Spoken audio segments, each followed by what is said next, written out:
eksperti forcës juridike dhe nuk jemi ka për këto pamje Dritan, jemi për këto këtë radhë pamjet kanë qenë pra ka pas dhe këtë radhë izraelitët janë treguar shumë herë më të kujdesshëm në aspektin e ndërhyrjes ushtarake në këto se sa herën e parë. Herën e parë ka pasur dhunë, ka pasur përplasje, ka pasur goditje, ndërsa këtë herë duke ditur që ka qenë totalisht në vëmendjen dhe me pamjet të dërguara direkt.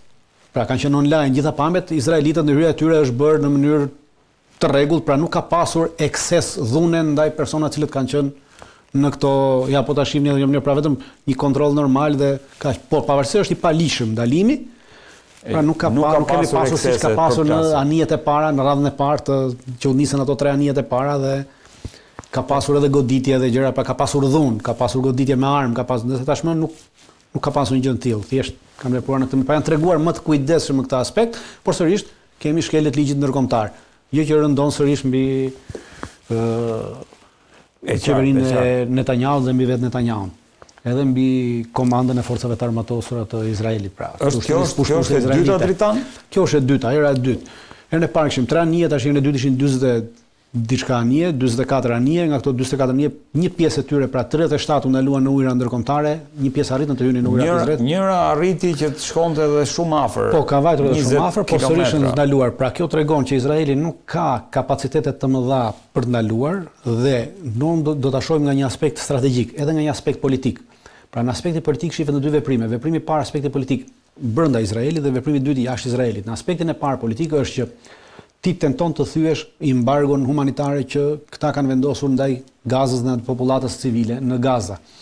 Herën e parë ishte me 3 anije, herën e dytë me 44 anije. Këto 44 anije pra ka treguar një vështirësi nga ana ushtarake e Izraelit për të bllokuar të 44 në ujërat ndërkombëtare, sepse nuk ka pasur kapacitete, pra nuk ka kapacitete të tilla ushtarake. Imagjinoni, domethënë që në rast se nesër bën 100 anije, është e garantuar që 50 prej tyre do të mbërrinë në Gaza. A kjo është e bukur? Pra, kjo është sa më e madhe. Nuk kanë kapacitete sepse janë shumë, pikërisht janë shumë se ti për çdo anije do të kesh një anije. Pra Izraeli është detyruar të angazhojë të gjitha anijet e tij, në rast se të angazhojë të gjitha anijet e tij.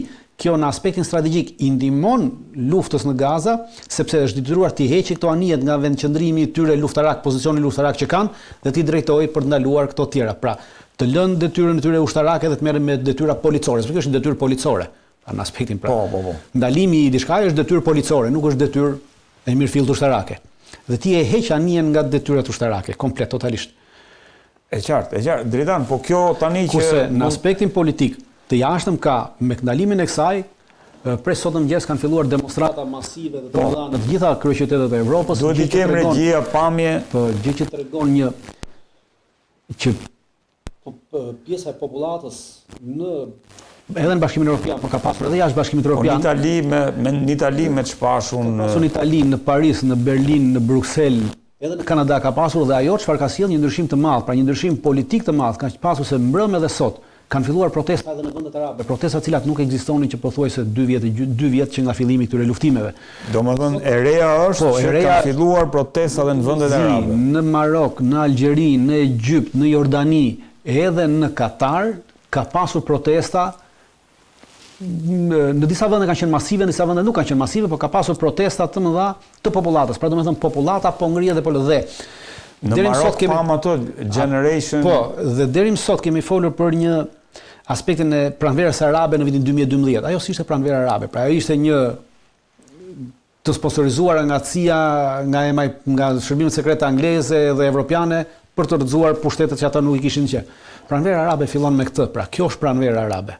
Dhe në rast se ka filluar jo, është fillimi, janë hapat e para të fillimit të kësaj pranvere arabe. Dhe në rast dhe kjo do vazhdoj, në rast se kjo do të vazhdoj, kjo do të detyroj qeverit, monarkit dhe diktaturat arabe që janë sot të mbajnë qëndrim tjetër, pra deri më sot ata kanë mbajtur qëndrim pro-izraelit. Them pro-izraelit sepse qëndrimet e tyre karshi popullatës Gaza nuk kanë qenë siç duhet të jenë tipërkase një vendi arab. Pra nuk kanë reaguar fare ndaj asaj ndaj genocidit izraelit në Gaza. Nuk kanë guxuar as ta quajnë genocid me deklarata zyrtare, pra kanë deklaruar që jemi kundër kësaj që po ndodh, duhet ndaloj lufta, duhet të rriqen trupet, po asnjëherë s'kan guxuar të thonë që është genocid. Sepse nuk kanë pasur presion të brendshëm. Tashmë po fillon presioni i brendshëm dhe ai që është në krye është detyruar të përgjigjet presionit të brendshëm. Prandaj them ky presion i brendshëm do sjellë ndryshime dhe këtu është është hapi i parë i fillimit të asaj që mund të konsiderohet nesër si pranverë arabe, dhe me të vërtetë kemi një pranverë arabe. Se deri dje nuk kemi pasur pranverë, deri dje kemi pasur pranverë shërbimesh, jo pranverë arabe. Dritan, kjo ideja që nga 42 mund shkojnë 100 anije nesër dhe 150 mund kalojnë, 50 për tyre mund kalojnë, a mendon se do jetë skenar? Unë mendoj që po, sepse edhe këtë radhë kështu ishte menduar, pra që të lëshoshin 44 anije, 22-24 anije dhe mendonin se mund të hynin të gjitha dhe siç e pat disa arritën të kalojnë, pra nga 30 nga 44, 37 u bllokuan, 7 të tjera arritën të hynë në ujëra territoriale, 7 që arritën të hynë në territoriale, njëra arriti edhe deri në afërsi të Gazës, pra kjo tregon që nuk ka kapacitete të tilla ushtarake Izraeli që t'i bllokojë totalisht. Prandaj në rast se ti e dyfishon këtë numër, po në rast se ti e dyfishon këtë numër, do të thënë që ti do kesh. Dhe e dyta ka edhe një problem tjetër se neve shem edhe nga do ta shohësh edhe nga aspekti taktik. Nga aspekti taktik, të gjitha këto barka anije është detyruar të ankorojnë në portet izraelite. Pra në rast se ti shton këto, në të ardhmen krijon një problem sepse bllokon këto porte. Në kuptimin logjistik. Po, në kuptimin logjistik të gjësh, pra i bllokon këto porte. Dhe bllokon edhe veprimtarinë tjetër të anijeve ushtarake në këto porte. Pra krijon një problem logjistik dhe një problem administrativ edhe për ta. E dyta ka në problemin diplomatik. Në problemin diplomatik dje për herë të parë është përgjigjur Kolumbia, e cila ka ndërprerë marrëdhëniet dhe ka përzënë diplomatët Izraelit nga Kolumbia, me aspektin se 2 pjesëtarës, pra 2 qytetarë kolumbian kanë qenë në këtë flotil dhe ata janë ndaluar jashtë ujrave territoriale dhe kjo përbën vepër penale, pra cënim të integritetit. Dhe në këtë moment është presidenca, pra presidenti i Kolumbisë ka mbajtur një qëndrim të ashpër, qëndrim i cili e ka mbajtur gjatë gjithë kohës luftës në Gaza. Pra për të thënë vërtetën, po kësaj radhe ka marrë një veprim duke ndërprerë, pra marrëdhënie diplomatike duke ndërprerë disa marrëveshje tregtie që ka pasur me Izraelin, të gjitha i ka ndërprerë, i ka bërë nul dhe ka përzënë edhe diplomatët nga vendi, diplomatët izraelit nga vendi. Derisa të lirohen këta dy është një presion diplomatik i madh i shtuar ndaj Izraelit dhe ky presion, edhe demonstratat që kanë filluar në të gjitha vendet e tjera të botës, janë presion i madh ndaj qeverive aktuale. Po, Dritan, po herën e fundit thamë që dokerat në për shumë portet botës do të bllokonin, Po, ka filluar mbrëm natën dhe sot gjatë gjithë ditës, janë bllokuar deri në momentet edhe gjatë gjithë ditës, në portin e Livornos kanë qenë për të ankoruar disa anije mallrash për të marrë mallra, pra mallra të thjeshta, nuk bëhet llah për materiale ushtarake, por mallra civile për të dërguar në drejt Izraelit. Dhe porti i Livornos është bllokuar totalisht. Sindikata e porteve ka deklaruar dhe vetëm në portin e Livornos, por në çfarëdo lloj porti tjetër të Italisë asnjë anije mallrash që do të marrë mallra, qoftë ato civile në drejtim të Izraelit, nuk do të ankorohet dhe nuk janë ankoruar sot në portet e Italisë asnjë anije e cila kishte për qëllim të ngarkohej me mallra drejt Izraelit. Pra ka filluar një lloj bllokade e tillë dhe kjo bllokadë do t'i kushtoj shtrenjtë. Pra kjo kushton shtrenjtë sepse kushton lek, kushton gjithçka për Izraelin. Pra kushton politikisht, kushton diplomatikisht, kushton financiarisht. Kjo do t'i kushtoj thua në kuptimin edhe të imazhit edhe kushtoj edhe brenda për arsye sepse këto bien mallra, pra mallra konsumi për qytetarët izraelit. Dhe këta qytetarë izraelit në moment që nuk do t'i marrin këto mallra konsumi, pra nuk do të kenë më këto mallra. Atëherë ata do të jenë detyruar të drejtojnë qeverisë tyre. Ndërkohë, Dritan, çfarë po ndodh në terren? Kemi informacione që ka, domethënë të paktën me që lexojmë, ka informacione që në terren vazhdojnë përplasjet midis brigadave Kasam edhe ushtarëve të Izraelit, Hamasit dhe ushtarëve izraelit. Çfarë po ndodh në terren? Kemi nga pikpamja kjo plani i Donald Trump, a e ka, le të themi, e ka zbutur pak luftën që po ndodh në terren? Jo, nuk kemi gjë të tillë, pa pikpamja e luftës, nga koncepti taktik i luftës dhe operaciona nuk ka ndodhur asnjë ndryshim. Të dyja palët kanë vazhduar operacionet e tyre sipas planeve të tyre, pra nuk ka pasur ndalim të operacioneve qoftë nga ana e Hamasit, qoftë nga ana e Izraelit. Ka funksionuar normalisht. Izraeli ka vazhduar të bëjë atë që ai quan operacion ushtarak, po në rast është gjithë një operacion demolimi, pra në rast se do të ishim në nuk do të kishim pra një akt lufte në këtë moment, një përplasje ushtarake, pra një përplasje të armatosur, kjo mund të konsiderohej një vepër shkatarrimi pra e asaj që njihet në Shqipëri si IKMT-ja, pra Instituti Po. Dhe sepse vetëm këtë gjë është duke bërë Izraeli tashmë, po shkataron çdo lloj ndërtese që ndodhet mbi sipërfaqen e tokës në Gaza. Ky është thjesht një Po, Dritan, bëri përshtypje që Hamasi ka marrë përgjegjësinë e disa raketave të lëshuara drejt qytetit Izraelit Ashdod gjatë Yom Kippurit, gjatë festës, që është dita më e shenjtë në kalendarin izraelit. Sipas IDF-it, 5 raketa u lëshuan nga veriu i Gazës, 4 u kapën, ndërsa njëra ra në shkretir, po themi, në terren. Kjo, si ta lexojmë këtë, çfarë do të thotë kjo? Kur dikush shef fjalën, dëgjon fjalën raket, duket sikur është diçka e madhe ose diçka kështu, por në realitet kemi të bëjmë me një veprim taktik për nevoja politike dhe për nevoja strategjike, jo për nevoja operacionale dhe në vend. Pra, është lëshuar në Gaza, e para veriu i Gazës është deklaruar tashmë nga ushtria izraelite se ndodhi të gjithë nën kontrollin e ushtrisë izraelite dhe atje nuk ka më veprimtaritë Hamasit, kështu është deklaruar.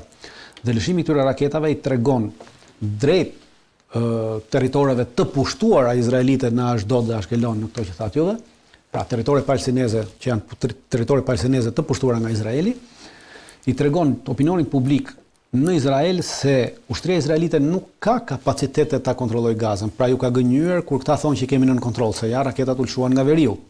Pra kemi një operacion taktik, jo për nevoja taktike të ushtrisë të Hamasit brenda këtij territori, pra është bërë një goditje e caktuar e një objektivi të caktuar.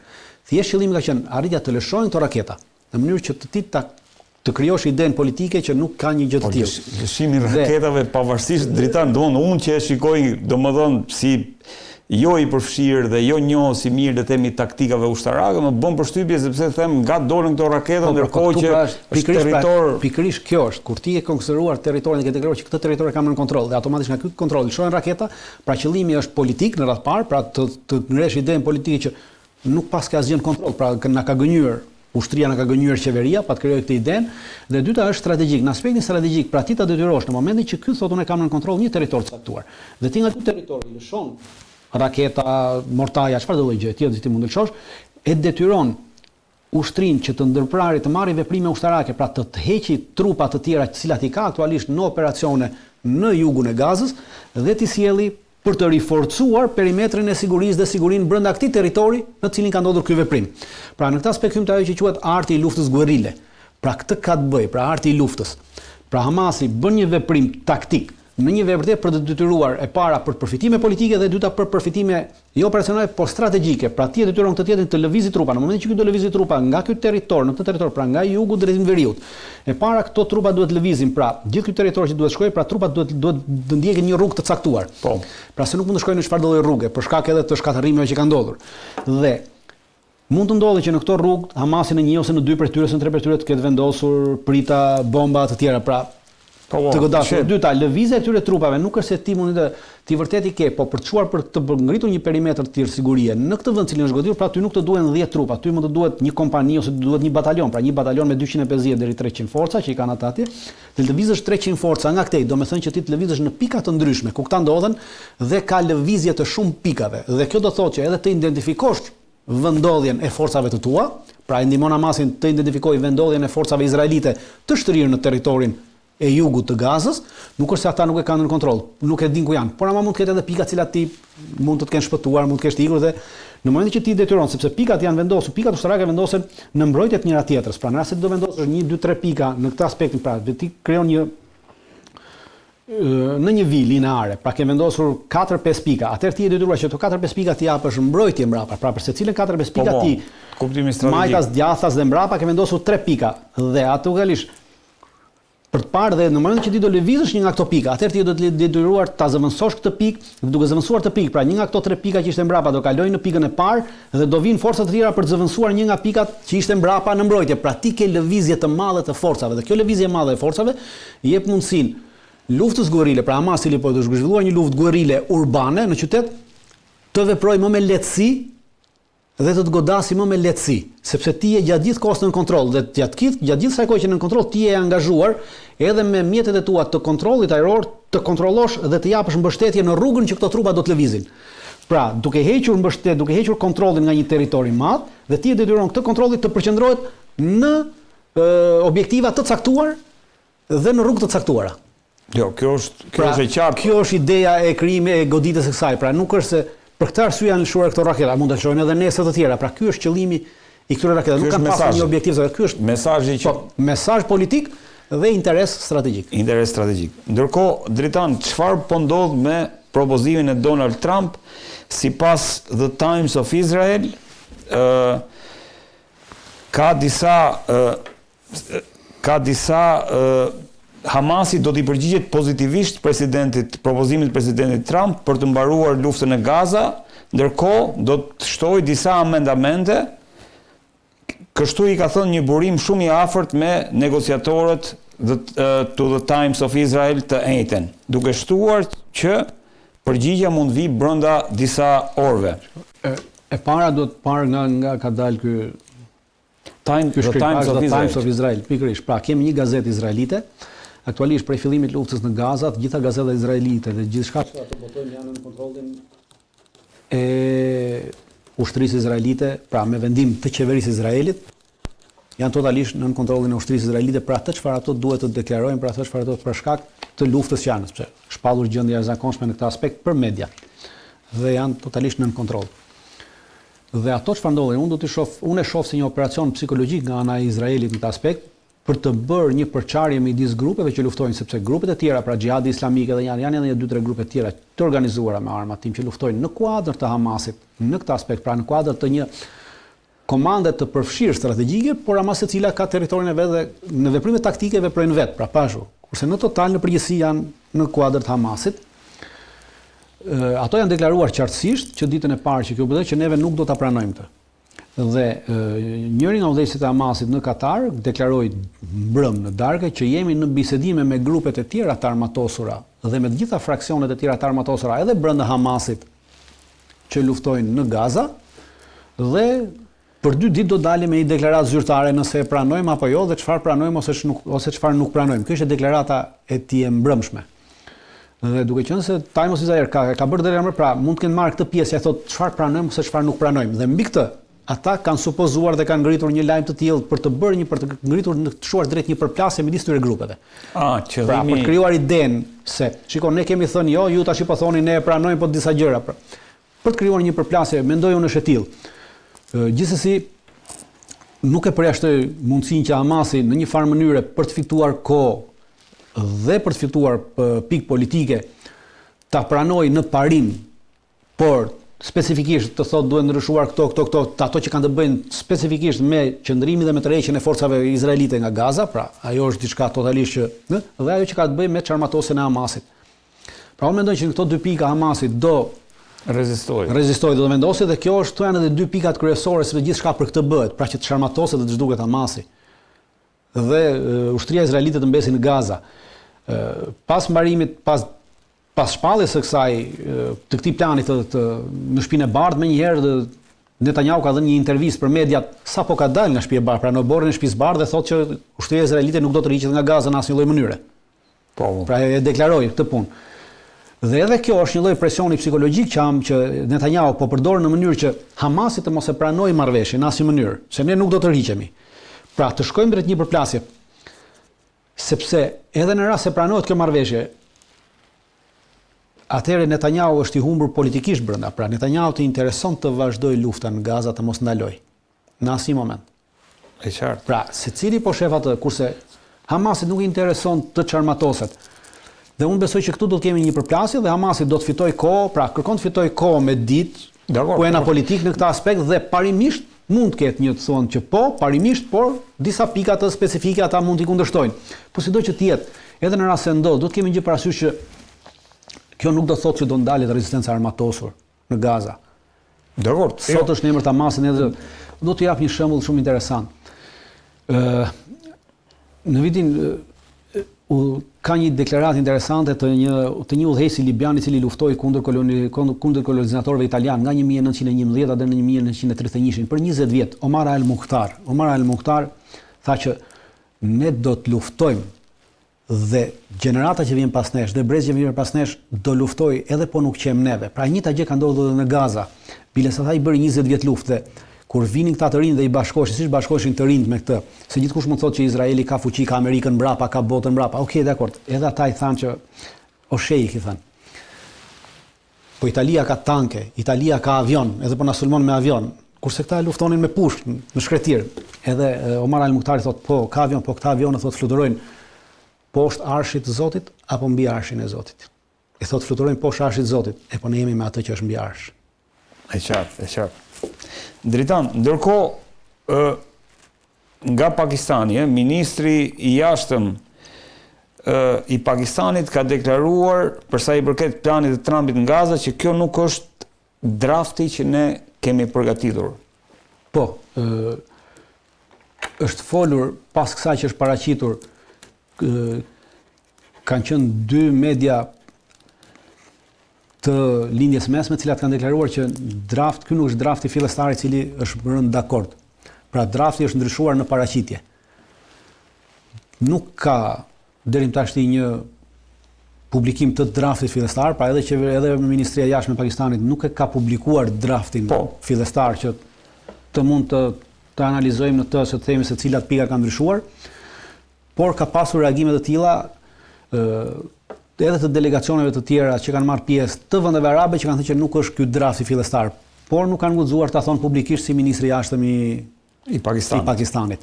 Pra dhe kjo mund të sjellë edhe atë qëndrimi që pavarësisht bisedimeve dhe ndërmjetësimit që janë duke bërë tashmë Turqia, Katari dhe Egjipti me Hamasin. Ibrahim Kalin, shefi i shërbimeve turke, ka mbritur në Katar sipas informacioneve. Po, është duke biseduar me këta të Hamasit, me udhëheqësit e Hamasit që ndodhen në Katar, në Doha të Katarit, dhe fakti që ka ndryshime në këtë, pra kjo mund të sjellë edhe në mospranim të kësaj ose në kthimin e draftit të parë ose diçka tjetër. Pra gjithsesi nuk deri më tash unë për vetëm nuk e kam parë darë dhe nuk kam informacion se si ka qenë drafti i parë. Ndërkohë, Dritan, sa vjen edhe le të themi përforcohen apo shtohet ideja që Izraeli dhe SBA mund ta godasin sërish Iranin. Si e vlerëson këtë moment dhe këtë e kemi informacion nga shumë burime, nuk është problemi se sa vjen dhe tensionet rriten dhe parajmërohet për goditje potenciale në Teheran. Këtë e kemi nga Jerusalem Posti këtë që sapo citova. Po, shikoj. Mund citoj edhe të tjera, po ka edhe të tjera, unë i shoh të pak a shumë si operacione psikologjike ndaj saj, por ka pasur lëvizje në 4 ditët e shkuara nga Shtetet Bashkuara të Amerikës në drejtim të bazës Al Udeidës në Katar kanë fluturuar 12 avion cistern. Po. Nga emisioni erës tjetër regjia do ta kem një foto. Janë vendosur këto 12 avion cistern në bazën e Al Udeidës në Katar. Gjithashtu kurse pardje dhe dje ka pasur lëvizje të bombarduesve B2 dhe 4 bombardues B2 kanë fluturuar dhe aktualisht nga baza amerikane dhe janë aktualisht në Britaninë e Madhe, në ulur në Britaninë e Madhe. Domethënë ndodhen në afërsitë sepse mund ta quajmë rrezi atyre fluturimit është mbi 14.000 kilometra, kështu që mund ta quajmë deri diku. Plus kemi aeroplan mbajtsen Ford, e cila mori pjesë edhe në goditjen e parë, pra lëshoi kur u godit herën e parë Irani, aeroplan mbajtja Ford tashmë ka kaluar Gjilbratarin dhe është duke hyrë, parashikohet që nesër të hyrë në kanalin e Suezit dhe të shkojë dhe të vendoset në detin e Arabisë. Pra atje ku ishte herën e parë kur u godit. Pra ka pasur një lëvizje të rrugë, po jo në atë sasinë që ishte herën e parë që godit Irani, pra nuk kemi të njëjtën sasi të lëvizjes të forcave. Dhe duke u nisur nga kjo, unë pavarësisht se po thuhet Irani, unë mendoj që nuk do të goditet Irani, po mendoj në bazë të kësaj, sepse për të goditur Iranin duhet edhe një aeroplan mbajtëse tjetër që të ofrohet, duhet të ofrohen edhe të paktën një 6 nëndetëse të cilat mbajnë raketa Tomahawks, duhet të ofrohen edhe 2 ose të paktën 2 fregata të cilat edhe ato mbajnë raketa Tomahawks dhe raketa të tjera për mbrojtjen e kësaj aeroplan mbajtëse, për mbrojtjen e të gjitha seteve të tjera ushtarake që ka Shtetet Bashkuara të Amerikës në këtë rajon, dhe nuk e shoh këtë si një përgatitje, pra nga ana përgatitjes ushtarake nuk është e tillë që do mund të godasi Iranin. Pra është më pak se sa ishte mund të jetë fillimi i një organizimi, por mbledhja ushtarake, pra grumbullimi i forcave ushtarake është 2 herë më e pakët se sa ishte herën e parë. kur godit. Dhe unë këtë e shoh një aspekt që nga ky aspekt, duke qenë se dyer më pak, domethënë ata nuk shohin një rrezik të madh. Dhe unë mendoj që jemi te çështja e goditjes së Afganistanit. Pra nëse mbani mend, para disa kohësh, para 1-2 javësh, Trumpi i kërkoi qeverisë afgane, pra talibanëve që t'i dorëzojnë bazën e Bagramit. Ata i thanë që asgjë bëhet fjalë që amerikanët vinë më këtu. Dhe ai, nëse mbani mend, deklaroi që në rast se nuk na japin, ata do ta shohim se çfarë do t'ju bëjmë. Dhe në këtë aspekt, unë e shoh këtë grumbullim si një grumbullim i cili do ta përdori për të goditur asetet e talibanëve në Afganistan. Pra në rast se nuk na jemi gazën dhe ai të fillojë të godisë në këtë aspekt të godasi sërish, pra të godasi objektiva ushtarak të talibanëve në Afganistan. Dhe ardhja e 4 B2-shve shërben në këtë, edhe ardhja e aeroplan mbajtjes Ford në këtë shërben për të lëshuar raketa dhe avion të cilët do mund të kalojnë nëpërmjet Pakistanit, pra vitin detin e Arabisë dhe pastaj kalojnë nëpërmjet Pakistanit dhe godasin.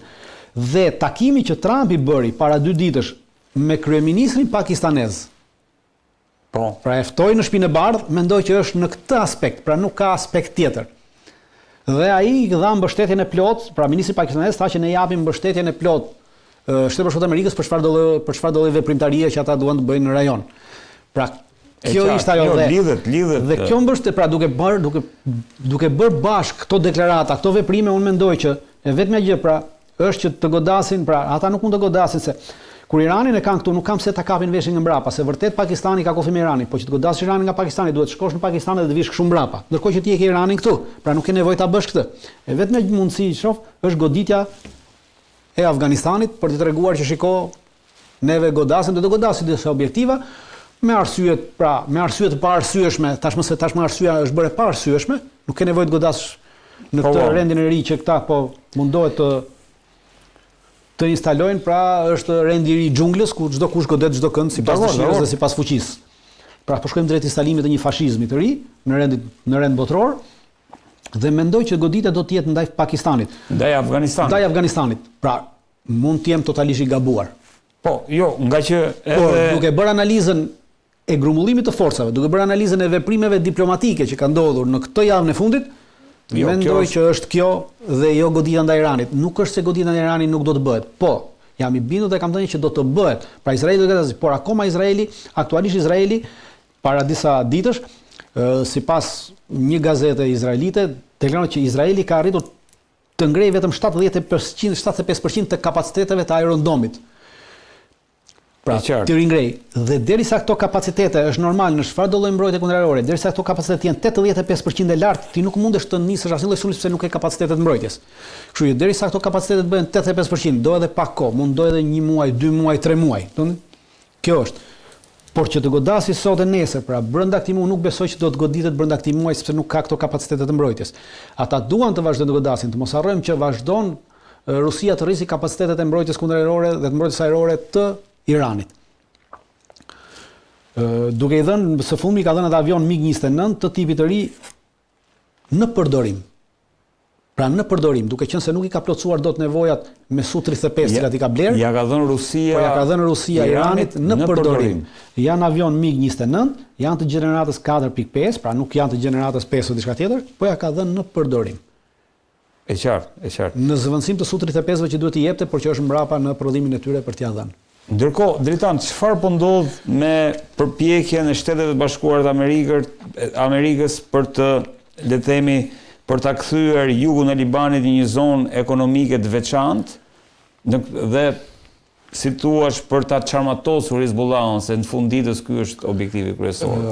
Kjo është një propozim i të dërguarit Tom Barrack. Po, të dërguarit amerikan për Libanin Tom Barrack, i cili propozon ta kthejë në këtë dhe kjo zonë e veçantë i jepet qeverisë dhe nën kontroll ushtrisë libaneze, të cilën ka premtuar që në rast se ndodh kjo, pra Arabia Saudite dhe Franca kanë premtuar që do ta furnizojnë me armë të gjitha armët e nevojshme që i duhet ushtrisë libaneze që të arrijë të bëjë përjashtimin nga kjo zonë të forcave të Hezbollahut dhe çarmatosjen e tyre.